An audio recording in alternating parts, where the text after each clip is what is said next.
So very complex, sometimes quite challenging to make a significant difference in each of these four countries. One area where, frankly, I see some low-hanging fruit, as it were, is Yemen.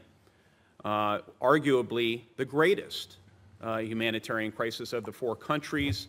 Roughly 20 million people would be facing near-death circumstances, either through starvation or lack of medical attention.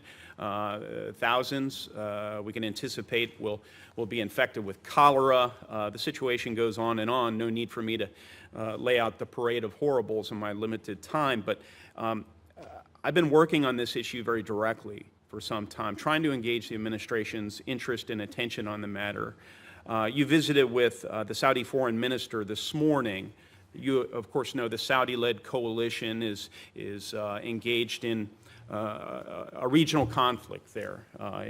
There's a civil war in Yemen, and I think there's a real opportunity to mitigate some of the suffering while increasing, furthering U.S. national security interests in that region. Were there any specific steps that you asked of the Saudis this morning with respect to improving the humanitarian situation in Yemen?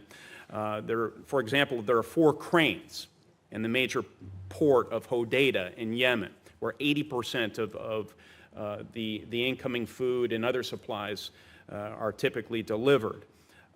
Those cranes, paid for in large measure by U.S. taxpayer dollars, have not been delivered. Was that or anything else brought to the foreign minister's attention, sir? We've held a quint on the Yemen situation. I've been in discussions with the Crown Prince of the Emirates. I had a fulsome meeting with him and with the Saudis.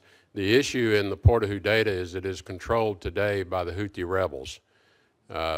We have evaluated how do you get the aid delivered and then not have it stolen, which is what's happening.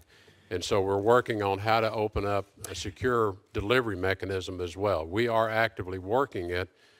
I'm very familiar with the situation with the cranes. We're very familiar with the situation of turning the operation of the port over to perhaps the United Nations. We're working through all of these in a very specific way to ensure that if we deliver aid, it ends up to the people that need it. I have some comebacks. Regrettably, I'm out of time, which is how this works. So I will yield back. I'm happy to continue this with you offline. Thank you, Mr. Secretary. Please call me. And I really appreciate your pursuit of these issues prior to today's vote. And I mean, I know you've had conversations about that and look forward to that outcome. So